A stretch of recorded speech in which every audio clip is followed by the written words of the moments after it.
स्वागत है आप सभी का आपके अपने YouTube channel study with Lavkesh में।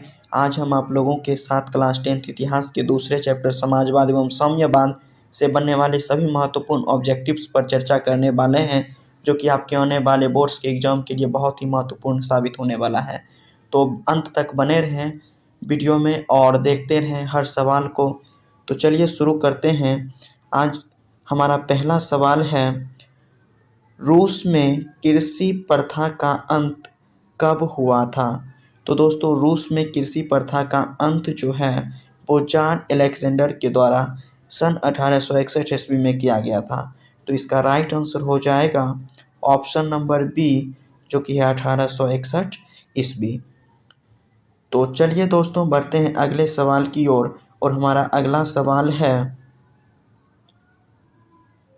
रूस में जार का अर्थ क्या होता था? तो दोस्तों रूस में जार का अर्थ होता था रूस का सम्राट। अतः हमारा आंसर होगा ऑप्शन नंबर डी, जो कि है रूस का सम्राट। तो चलिए बढ़ते हैं फिर हम अगले सवाल की ओर और हमारा अगला सवाल है, कार्ल मार्क्स का जन्म कहाँ हुआ था? तो कार्ल मार्क्स का जो जन्म है वो 5 मई 1818 ईस्वी को जर्मनी के राइन प्रांत में हुआ था। तो इसका राइट आंसर होगा ऑप्शन नंबर बी, जो कि है जर्मनी। तो चलिए दोस्तों बढ़ते हैं फिर अगले सवाल की ओर और हमारा अगला सवाल है, यूटोपियन समाजवादी कौन नहीं था? तो दोस्तों यूटोपियन समाजवादी इनमें से कार्ल मार्क्स नहीं थे। तो इसका राइट आंसर होगा ऑप्शन नंबर सी। ये जो यूटोपियन समाजवादी होता था वो मार्क्स के पूर्व के समाजवाद को कहा जाता था, क्योंकि आधुनिक समाजवाद का जो विभाजन है वो 2 चरणों में किया गया था। एक मार्क्स से पूर्व का समाजवाद और दूसरा है मार्क्स के बाद का समाजवाद। तो जो मार्क्स के पूर्व का समाजवाद था उसे यूटोपियन समाजवाद के नाम से जाना गया, और जो मार्क्स के बाद का समाजवाद था उसे वैज्ञानिक समाजवाद के नाम से जाना गया। तो यहाँ पे सवाल है यूटोपियन समाजवादी कौन नहीं था? तो इनमें से कार्ल मार्क्स है जो यूटोपियन समाजवादी नहीं थे। तो चलिए बढ़ते हैं हम अगले सवाल की ओर और हमारा अगला सवाल है, वार एंड पीस किसकी रचना है? तो दोस्तों वार एंड पीस जो है वो लियो टॉलस्टॉय की रचना है। तो इसका सही आंसर होगा option number B, Leo Tolstoy. तो बढ़ते हैं हम अगले सवाल की ओर और हमारा अगला सवाल है, बोल्शेविक क्रांति कब हुई थी? तो दोस्तों बोल्शेविक क्रांति जो है वो नवंबर 1917 ईस्वी को हुआ था। तो इसका राइट आंसर होगा ऑप्शन नंबर बी, नवंबर 1917। तो चलिए बढ़ते हैं अगले सवाल की ओर और हमारा अगला सवाल है, लाल सेना का गठन किसने किया था? तो दोस्तों लाल सेना का जो गठन है वो ट्रॉटस्की ने किया था। तो इसका राइट आंसर होगा option number B, option number C, जो कि है ट्रॉटस्की। अगला सवाल है, लेनिन की मृत्यु कब हुई थी? तो दोस्तों लेनिन की जो मृत्यु है वो 1924 ईस्वी में हुआ था। लेनिन का जो मृत्यु है वो 1924 ईस्वी में हुआ था। इसके बारे में दोस्तों ये है कि इनका जन्म जो है वो 1870 ईस्वी में रूस में हुआ था, और ये जो हैं आरंभ से ही विद्रोही प्रवृत्ति के थे, और इन्हीं के नेतृत्व में रूस में बोल्शेविक क्रांति हुआ था। तो चलिए बढ़ते हैं अगले सवाल की ओर और हमारा अगला सवाल है, ब्रेस्ट लिटोवस्क की संधि किन देशों के बीच हुआ था? तो दोस्तों ब्रेस्ट लिटोवस्क की जो संधि है वो रूस और जर्मनी के बीच हुआ था। तो यहाँ पे हमारा आंसर होगा ऑप्शन नंबर डी, रूस और जर्मनी। बढ़ते हैं अगले सवाल की ओर और हमारा अगला सवाल है, साम्यवादी शासन का पहला प्रयोग कहाँ हुआ था? तो दोस्तों साम्यवादी शासन का पहला प्रयोग जो है वो रूस में हुआ था। तो हमारा सही आंसर होगा ऑप्शन नंबर ए, रूस। अगला सवाल है, दास कैपिटल किसकी रचना है? तो दोस्तों दास कैपिटल जो है वो कार्ल मार्क्स की रचना है। तो हमारा राइट आंसर होगा option number A, Karl Marx. दोस्तों ये जो दास कैपिटल पुस्तक है, इसकी रचना कार्ल मार्क्स ने 1867 ईस्वी में किया था और इस पुस्तक को समाजवादियों का बाइबल के नाम से भी जाना जाता है।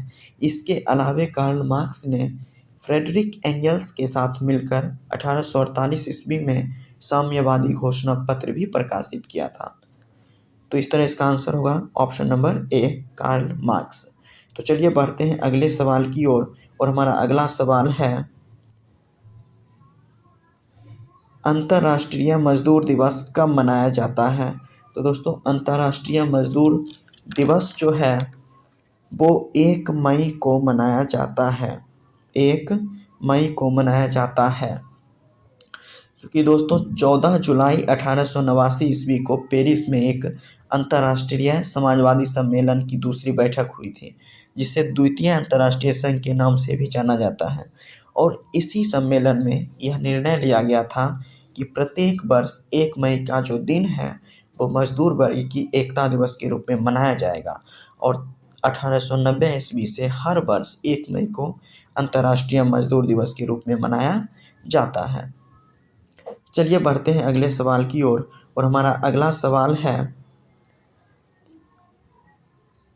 रशियन सोशल डेमोक्रेटिक पार्टी का गठन कब किया गया था?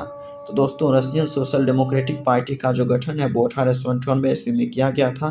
तो हमारा राइट आंसर होगा ऑप्शन नंबर बी, 1898 ईस्वी में। बढ़ते हैं अगले सवाल की ओर और हमारा अगला सवाल है, सोशलिस्ट रिवॉल्यूशनरी पार्टी का गठन कब किया गया था? तो सोशलिस्ट रिवॉल्यूशनरी पार्टी का जो गठन है वो 1901 ईस्वी में किया गया था। तो हमारा राइट आंसर होगा ऑप्शन नंबर ए, जो कि है 1901 ईस्वी। अगला सवाल है, अंतर्राष्ट्रीय महिला दिवस कब मनाया जाता है? तो दोस्तों अंतर्राष्ट्रीय महिला दिवस जो है वो प्रत्येक वर्ष 8 मार्च को मनाया जाता है। तो हमारा राइट आंसर होगा ऑप्शन नंबर बी, 8 मार्च। अंतर्राष्ट्रीय महिला दिवस मनाए जाने का जो आधिकारिक मान्यता है वो 1975 ईस्वी में संयुक्त राष्ट्र संघ के द्वारा दिया गया था। तब से लेकर हर वर्ष 8 मार्च को अंतर्राष्ट्रीय महिला दिवस के रूप में मनाया जाता है। बढ़ते हैं अगले सवाल की ओर और हमारा अगला सवाल है, नई आर्थिक नीति कब लागू हुआ था? तो दोस्तों नई आर्थिक नीति जो है वो 1921 ईस्वी में लागू हुआ था। तो हमारा राइट आंसर होगा ऑप्शन नंबर बी, जो कि है 1921 ईस्वी। ऑप्शन नंबर बी, 1921 ईस्वी। बढ़ते हैं अगले सवाल की ओर और हमारा अगला सवाल है, वैज्ञानिक समाजवाद का जनक किन्हें माना जाता है? तो दोस्तों वैज्ञानिक समाजवाद का जो जनक है वो कार्ल मार्क्स को माना जाता है। कार्ल मार्क्स को माना जाता है। तो हमारा राइट आंसर होगा ऑप्शन नंबर ए। बढ़ते हैं अगले सवाल की ओर और हमारा अगला सवाल है, रॉबर्ट ओवन कहाँ का निवासी था? तो दोस्तों रॉबर्ट ओवन जो है वो इंग्लैंड का निवासी था।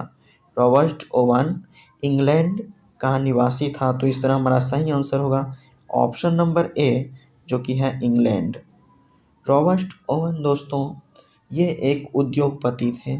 इन्होंने उस समय जब किसानों और मजदूरों का अत्यधिक शोषण होता था तब स्कॉटलैंड के एक न्यू लुनार्क नामक स्थान पर एक फैक्ट्री की स्थापना की थी और श्रमिकों को अच्छी वेतनिक सुविधाएं भी प्रदान की थी। इससे उनका मुनाफा जो है घटने के बजाय और बढ़ गया था। तो उन्होंने यह निष्कर्ष पे पहुंचा कि संतुष्ट श्रमिक ही वास्तविक श्रमिक है, अर्थात श्रमिक को संतुष्ट किया जाए तो वो काम भी अच्छे तरीके से करता है। और इस तरह इन्होंने यह निष्कर्ष पे पहुंचा था कि संतुष्ट श्रमिक ही वास्तविक श्रमिक है। तो रॉबर्ट ओवन कहाँ का निवासी था? तो राइट आंसर होगा ऑप्शन नंबर ए, जो कि है इंग्लैंड।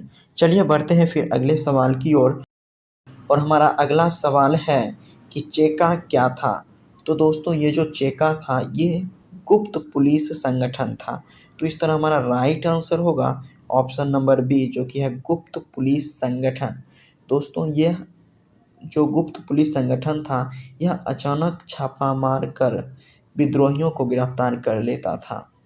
तो चलिए बढ़ते हैं अगले सवाल की ओर और हमारा अगला सवाल है, सोवियत संघ का विघटन कब हुआ था? तो दोस्तों सोवियत संघ का जो विघटन है वो हुआ था 1991 ईस्वी में, जो कि सॉरी यहाँ पे ऑप्शन नहीं दिया गया है, तो ये 2 नंबर ऑप्शन होगा 1991 ईस्वी में। तो आज का हमारा ये वीडियो ख़त्म हुआ, फिर मिलते हैं अगले वीडियो में।